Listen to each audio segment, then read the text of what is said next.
LAT Property Show. Come, let us share our daily experiences.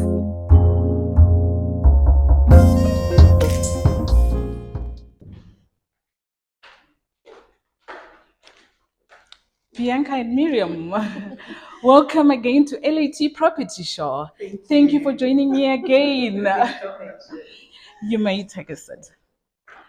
Viewers, as promised, we decided to bring Miriam and Bianca again on LAT Property Show to have a more detailed experience in the process of managing a property. They manage very large portfolios in the area of Braamfontein, where they work with mostly students. A few of young professionals, and a few of their management is outside Braamfontein. Thank you. Bianca and Miriam, I heard people call you BB and Miriam. Yes. Where did it come from? Oh, because you work with students? It's a very long story. Make it short.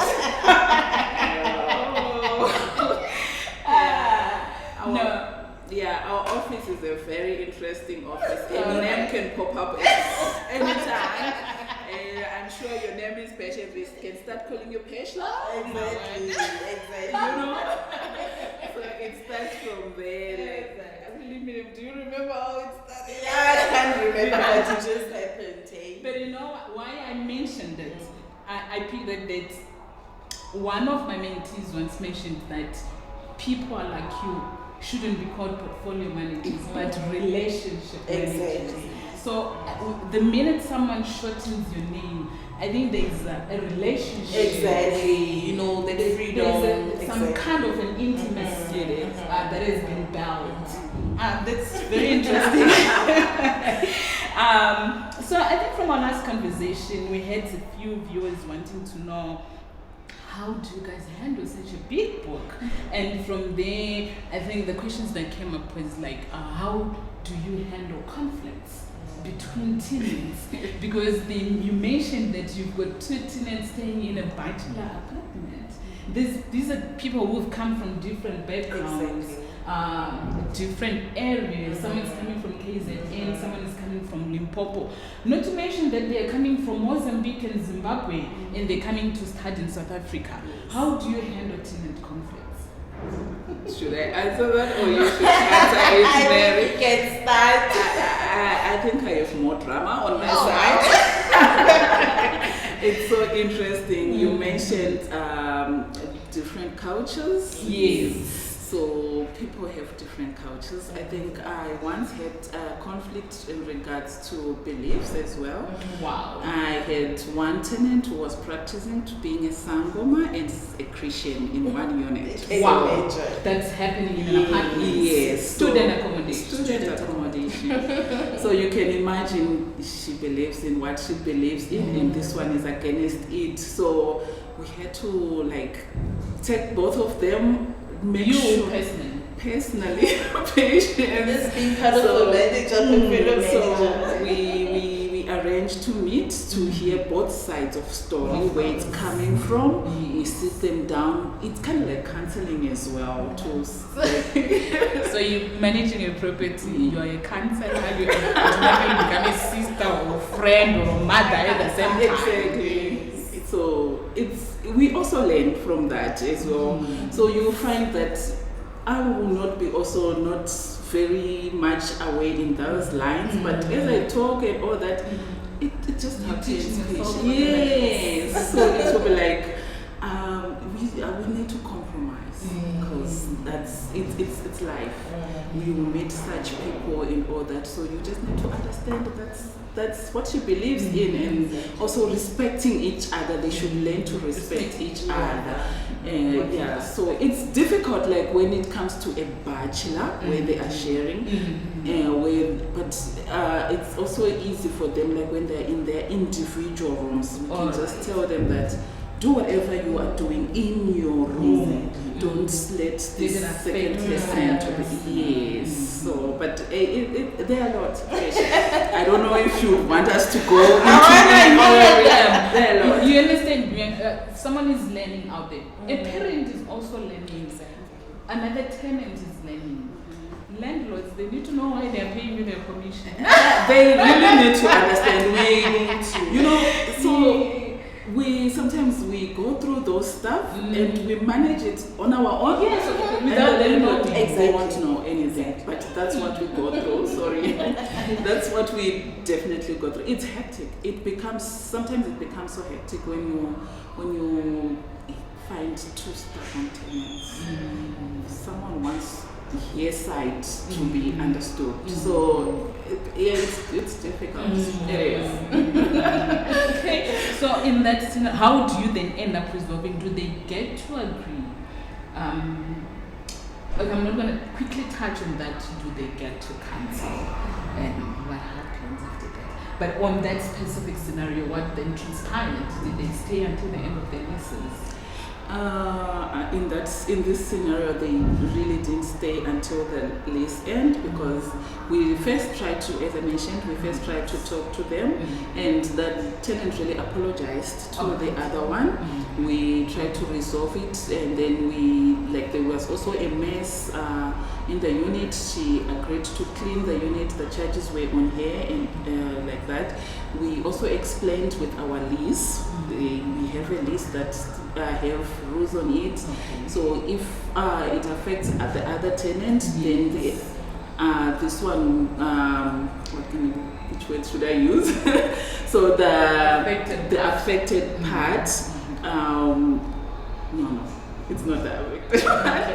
So the person who is affecting someone, the other one will have to pay the penalties if they don't agree. Okay. But normally with this case, as you asked me, we try to resolve the estate, but the other tenant, he had a calling. She was kind of like also in denial of it, but it was up to the point that she had to accept the calling and had to go back and for initiations and all that. So that's where they cancelled the lease. So yes, we understood the reason, but still they had to go over penalties, cancellations. Interesting stuff. So you get to know all those things now. They're cancelling. They're going to the initiations. It becomes too personal. Yes. It does. It's also like for a parent also to come back and say this is what's happening, because we really want to know why you are cancelling the lease. So they had to explain to us. We thought we should manage and all that, but now we have reached to a point where she really needs to go for initiation. So all right. So so you've just explained the scenario where tenants get not to agree. Miriam, do you have a scenario you can share? Something that happened. Okay, mostly we do go what Bibi just said. Yes. What I can also just explain is that when it comes to electricity, especially the sharing unit where it's like 3 or more tenants in the apartment, it becomes hectic. Okay. So now it's gonna be you cook a lot, you finish electricity, I bought 50, you need to top up. It becomes dramatic where we need to then go meet all of them, try to resolve an issue to the point where we'll be like, if you know you guys share electricity, if you buy 200 rand electricity and it finishes, then you should all top up, regardless that you cook more than who doesn't cook more. It becomes exactly. Don't be like, you cook a lot of mohodu, I don't do noodles. We go through that. So we end up just saying, you know what? We understand it's up to you, don't want to cook mohodu, so she has to cook that. So either way, when electricity finish, you need to top up. Then this way the WhatsApp group comes to rescue. All right. We then say, as soon as electricity finishes or when you just top up, post on the group so that I can then monitor to say they did top up all of them until maybe the end of the month, until the lease end. So because we need to monitor that, because it becomes drama whereby it doesn't come like violence, but you know how students are. They end up money. It's money, they end up even, it gets to parents, involving parents and everything. So we just make sure before it goes out there to parents, You try the to landlords will resolve resolve it. it. Yes, will resolve it. So yeah, that's how deep we can go. Managing 200 units and you have to deal with electricity. Exactly. It's hectic. It is. Do you find times in your day that you say, I'll do this tomorrow. For today it's enough. You know what? It does get to that point, but what I can say is that when it comes to like emergency issues, we don't have a choice but to attend to it. Okay. Either way, when Bianca said the last time when we came to say we normally we don't work overtime, but we somehow forced to work overtime because we work with students where normally when they come home it's after hours. That's where they had to pick up issues and report things. So when it's an emergency, I don't have a choice, patience, but to just pick up my phone and respond. On that is, I think Bianca touched on the last episode when she mentioned about the responses, using security to assist our tenants here and there.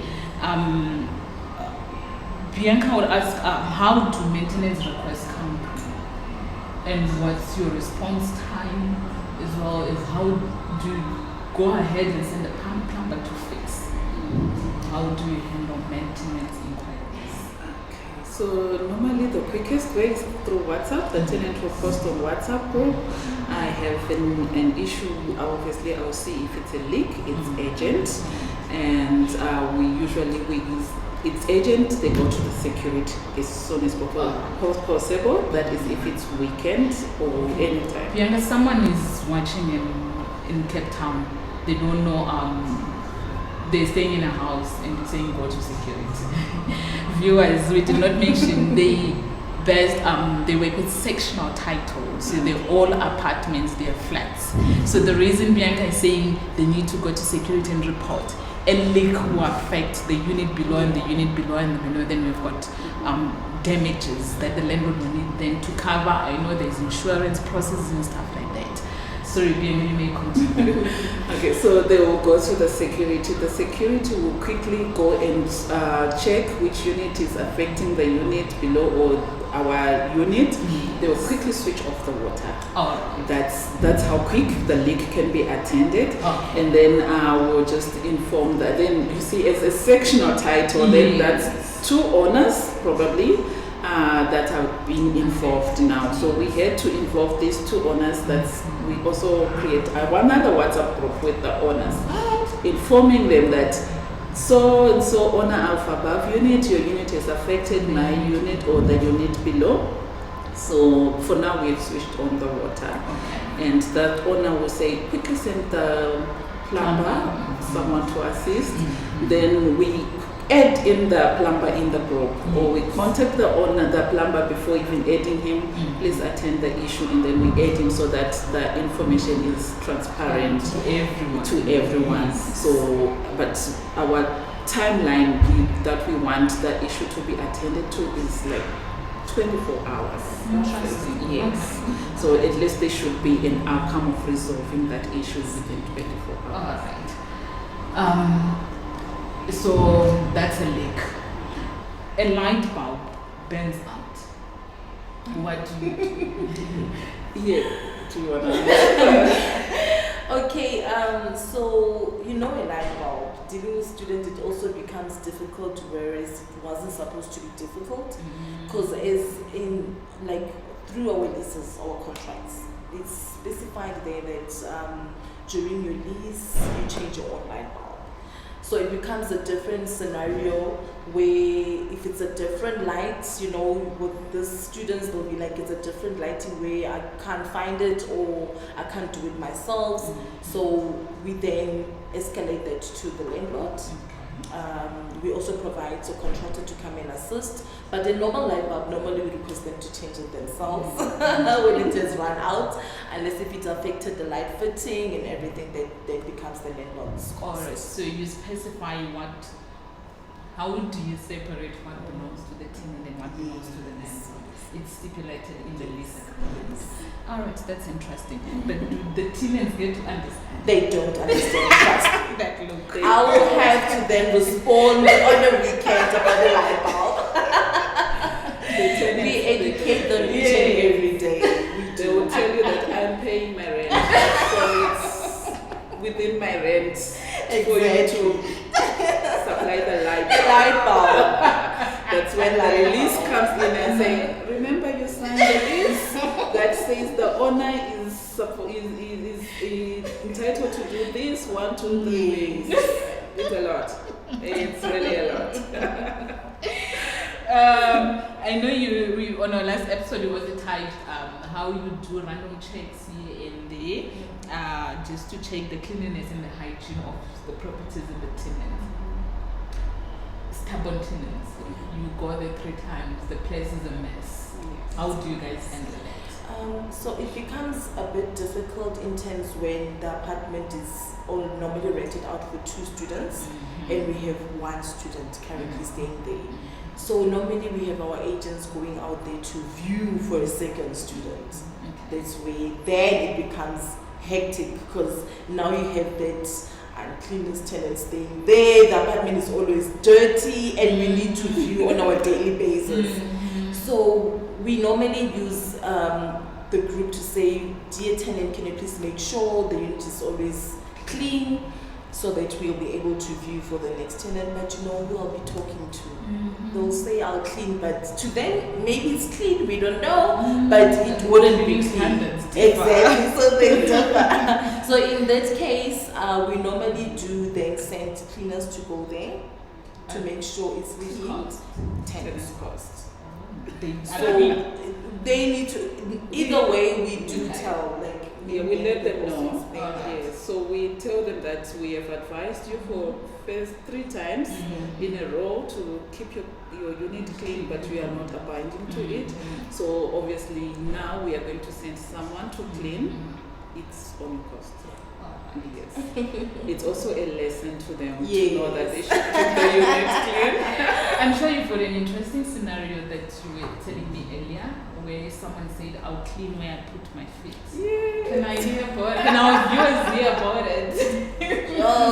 I think this one I can leave it to Miriam because she really, we went together. It was under my portfolio. All right. So also you get to assist each other. Yes.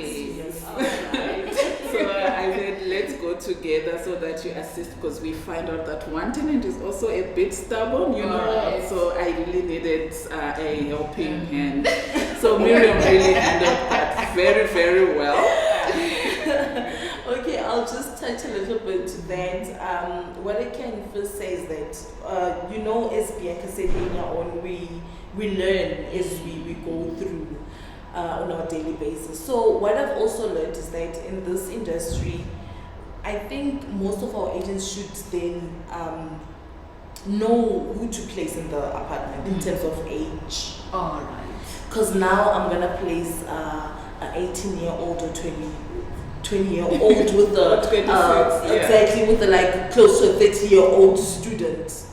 It like doesn't you gave me a mother. Exactly, you know that drama. They usually say, I'm staying with an older person. Like everyone asks me, what is older person? What's the age? And then it's 26. How old are you? I'm 18. Okay. So trust me, the conflict is just hits all the time. So in that case of cleanness, the other one is just stubborn, and you can see she's younger. All right. And the other student is matured. Right. It's a lady. She loves cleaning. She wants the space to be clean. She cooks. She wants to make sure there's electricity, there's water. And then on the other hand, the stubborn young student will be like, I'm not going to do that. So I clean where I sleep. And looking at the apartment, you walk through the space of the other student. It's a bachelor. It's a bachelor. So they totally don't understand. They don't understand. We had to go through to explain it's a sharing space. At least we're not saying love one another, but just tolerate one another. You're here to study. You don't afford to have your own place where you know you're alone, even though it's messy, but you're sharing. So at least accommodate one another, and it became dramatic. It became dramatic when we were even tired of talking. We were like, oh, okay. And the others was like, you know what, it's fine, you tried. Oh, thank you so much. You tried. She was really stubborn. The tenant was really, really stubborn. And she said, I do sweep.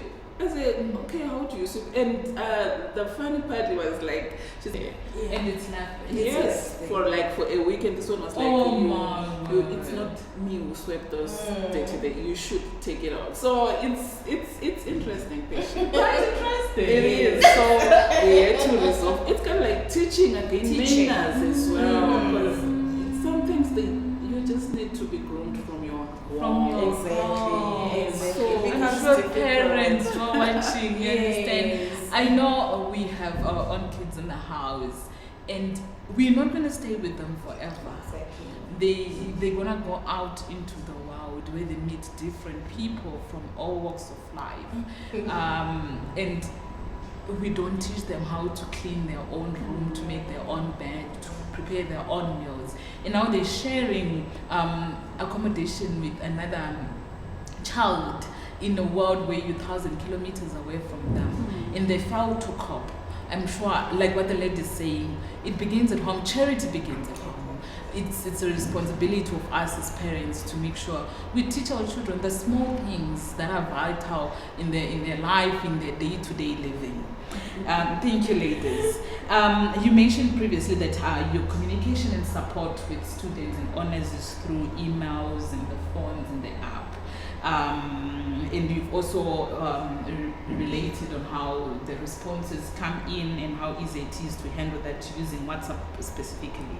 I want to ask, do you do property inspections, like a proper inspection report? Which system do you guys use? We have a system that we call Red Rapid. Yes, that's our app that we use. It has all the information. It states is the unit clean, dirty, and all that. It also has a comment section if you want to add more, whatever you have seen in the unit. So we find it a very, very good tool to use. Yes, it's very important. So we use that tool for also, it has we do incoming as soon as the tenant comes in, and sometimes we do after 6 months or so we do another inspection, but normally we use incoming and outgoing when the tenant moves out, and then we use that tool to compare. Yes. Yeah, that leads to deposit. That's another interesting part. I'm sure that's the toughest part of your job. It is. And come the end of the year, it's not only 1 or 2 tenants moving out, it becomes close to 50% of our book. Okay. So it becomes hectic. Trust me, you would want your deposit back as soon as you move out. Yes. So you can imagine the pressure, and that's where the income inspection comes through. So it's very important to have that, because it normally helps us to compare in terms of damages, what is it that we need to deduct. Yeah. I know you mentioned hectic, but how do you guys manage to still look good, happy, and smiling? We have adapted to it. It's our life. We have accepted that's our job. It's now, we don't really look it as a job actually. So it's you wake up, you get it's supposed to be done like that. We go with it. Interesting. I'm sure you also have a very good supporting system. You are the face for the students and the landlords, but I'm sure at the back you've got a very good supporting system from your management and your other junior people. Thank you, ladies. Just to touch a bit for investors who might be watching, what are your lease terms? I mean, the length. If you can also touch on renewals. Yes. So our lease terms usually we take 11 to 12 months since they are students. That's our market mostly. So we look their term from when they are at school. So usually it starts February, that's our busiest month, to November, December. December. Yes. Interesting. All right. Do you get a lot of renewals? We do. We do. Yes. You know why I asked you to say we do? It shows you managing your tenants and your landlords. Yeah. Wow, yes. You wouldn't get a renewal if I'm Exactly. not happy. A tenant wouldn't stay where they're not taken care of. All right. How do you handle rental payments? I don't pay. I've got a challenge. I don't know. what Yeah, the that's drama too is. emotional. We normally don't take decision when it comes to a person that doesn't pay rent. So the report through to us is portfolio managers. We take it through to the owner to report on behalf of our students or a payer to say they going through this and that. We also require like financial documents in terms of if maybe they're no longer working. Or as proof As to proof. say. So that helps in terms of not to get penalties, but depending on the landlord as well. At least does say that we penalize you if you terminate your lease in not paying rent, but then it's up to the owner. If we have those supporting docs to say loss of employment and whatever, then the landlord might come to say, okay, it's fine, don't penalize them or penalize them. So it's case by case, yeah. Okay. So that's how we normally deal with non-rental payments. Yeah. So yeah, I can just quickly add on. So Yes. our rental payments is like we want rent to be paid on the first of every month. Yes. And then if rent is not paid on the first, we give a grace period up to the third. And then if you don't receive payment on the third, that's when we tell the tenants that we are going to add late penalty fees. That is after speaking to them, calling them, following up with them, and they tell us that I'm not able to pay on the third or on the fourth. So then we inform them that you are incurring late penalty fees of 500 rand. I mentioned that. So yes, so then a late penalty fee will be added, and you'll find that they've given us a date that I'll be paying on the 7th, and they don't pay on the 7th. We follow up again, and then they give us a story or their evidence to show that I'm not able. We take it to the owner. All these steps, the owner is informed as well. All right. Yeah, so he's agreeing, or he's also informing us on how to handle it as well. So after that, we see that the tenant is not able or is not doing as he promised, then we send a letter that we call a breach of lease.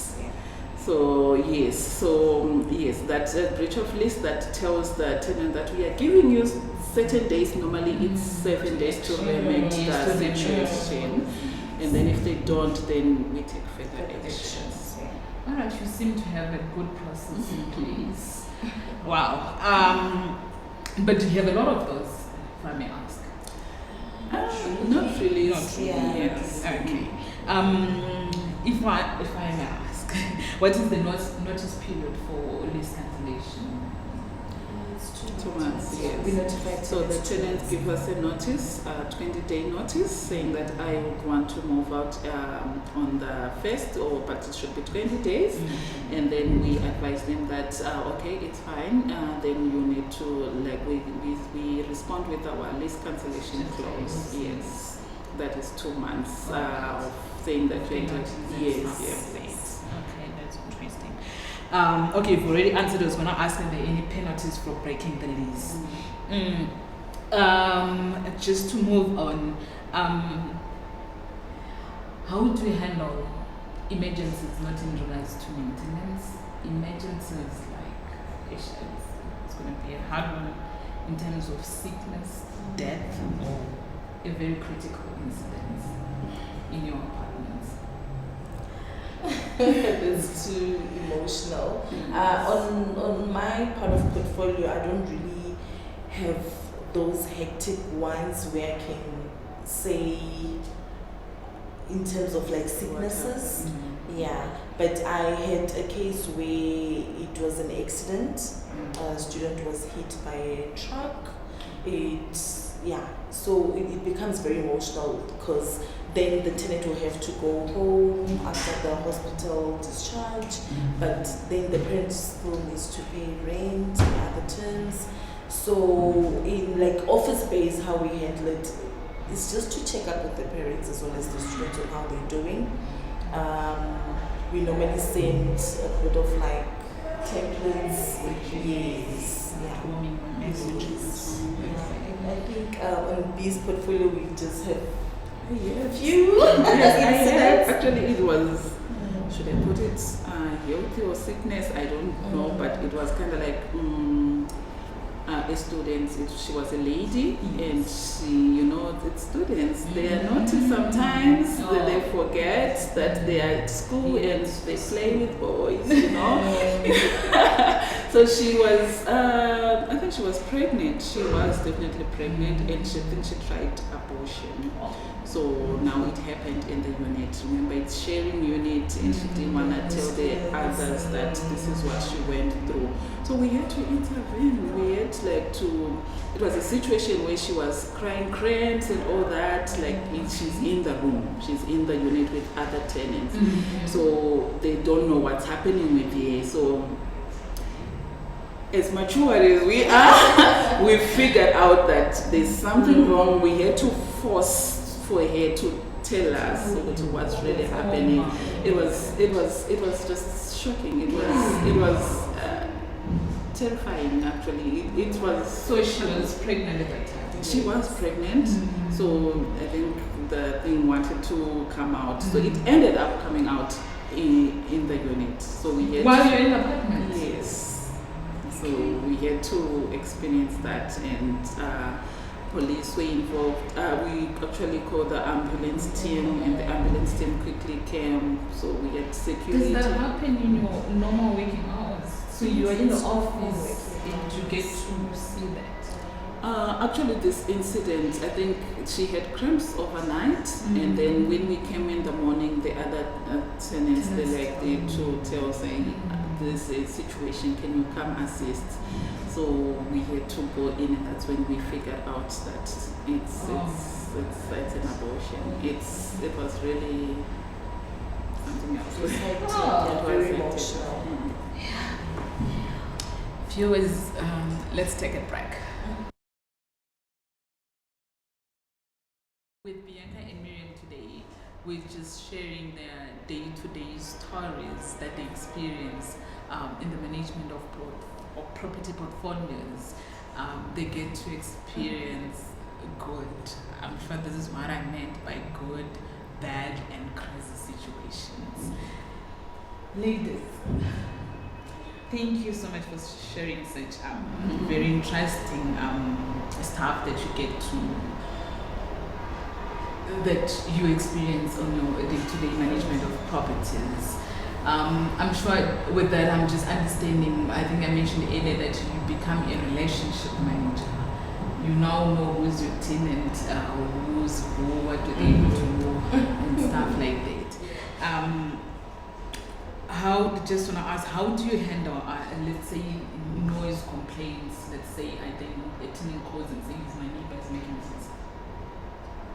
In that scenario, mostly I don't think it comes directly from the tenant to us, unless if maybe it's two students sharing different lockable rooms. So I think it comes in two parts. So mostly it's going to be a neighbor, they report to security. Yes. And then I think security take it to the building manager, and then it comes through from body corporate to the landlord. So I had a case where the owner receives a letter from the body corporate to say that he may have a noise complaint from your apartment. So that's when the landlord will be like, portfolio manager, what's happening here? Because they normally ease the penalty fee, but they think they give you like notice to say, please, this is the last time or this is the first time, but there is a penalty. So I was like, oh, okay, I had this one unit, one of the buildings that I manage. The owner was like, can you please find out what's happening? I just received a letter from the body corporate. When I called the tenant, guess what they even said? I was like, oh, I actually heard from the security, so I was trying to know to find out from my neighbor why didn't tell me directly. So they're going to knock the neighbors. It was like, I went there and I wanted to know what was happening. You should have told me. I was like, yeah, but please just note that you will be charged. This is your last warning. Then this way we share our building. What type of noise is it? And it was, he even explained to say it was like I was playing music. You know, when I shower, just on a playing music. Oh, That's when I'm me. showering. Yes, when I'm showering. I was like, oh, okay, but please note that you're not on your own free space. You're sharing, so there will be like complaints. So it normally come through the body corporate, and then in terms of tenants sharing, complaining about noise, it involves the portfolio managers. That's where we resolve it. Yeah. So do you then just tell them lower your noise?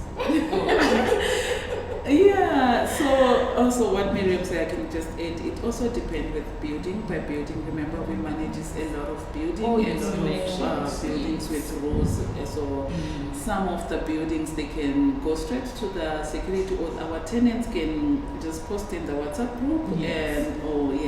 And then I can go, if it's the unit that I am managing that is affecting the other unit that I'm also managing, it's easier in that way. So I can just quickly go to the unit that's being affected, or that's affecting that other unit, and talk to them. Please note that whatever the noise that you are making, it's affecting the other tenant. Can you try to reduce your volume, or try to reduce whatever you are doing, so that it doesn't affect the other tenant? Yeah, so I'm sure that's usually on weekends, Friday. They're done studying. Yes. That's interesting. Do you ever get to a point where you now need to call in parents to interview? Yes, there is a time of that to call. So you'll find out that we have talked to them, we have sat down, we talked so many times, and they don't want to comply in such issues like maybe the electricity issue, like Miriam mentioned. So there's a time that the one or two tenants won't comply with whatever the agreement that we have made. And then we have no choice now to involve the parents, to say, parents, we have tried talking to your children, so they are not complying. We are suggesting that we have noticed that they use a certain amount of electricity, so we think that it can be invoiced in your rental, and then they can pay it once off when they pay, and then we'll manage it from our side. We'll buy the electricity for them. Oh, alright. Now that's interesting. Yeah, I'm sure you have touched most of the questions that I had for you on this episode. What advice would you give to parents? Oh, that's a tricky one. Because normally, you can't tell a parent on how to groom or grow exactly the case. So, but on our daily experience, I may say that, as a parent, you just need to make sure you teach your child well, the best. Yeah, exactly. Manners, how to take care of yourself. You're going to school, what is that you need to do? Because trust me, we go through a lot. We'll have boys involved, boyfriends, cleaners. They drink, they experience that freeness, so they just want to experiment a lot of things. So it involves a lot. So that I can say, just to make sure you grow your child well, you teach them manners.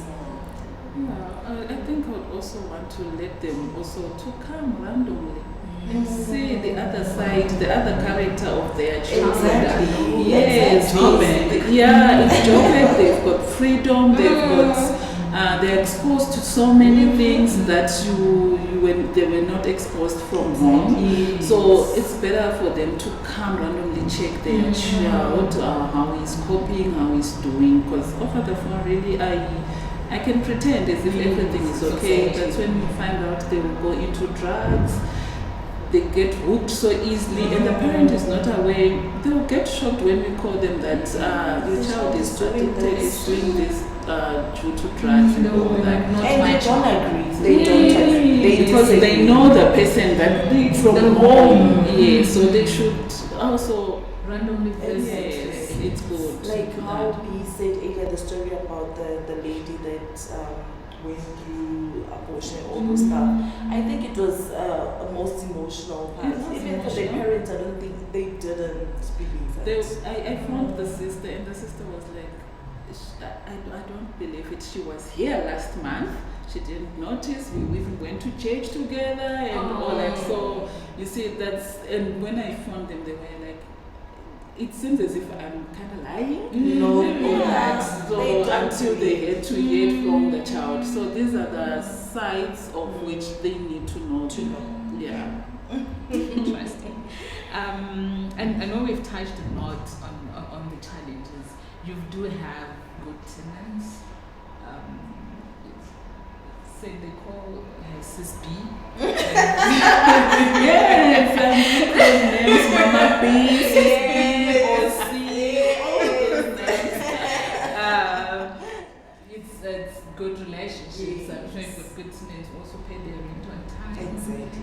Miriam was mentioning you would not even remember that we've got such a tenant because they are quiet. Yes. You don't even follow up on rent. You only realize when the lease is coming through. Exactly. Yeah, you guys have got an interesting job. Viewers, if you've got any questions or if you've got stuff that you'd like to learn from experts in property management as portfolio managers, please do get in touch. Thank you for joining us today and watching LAT Property Show. Miriam and Bianca, thank you so much. Thank you. See you on the next episode.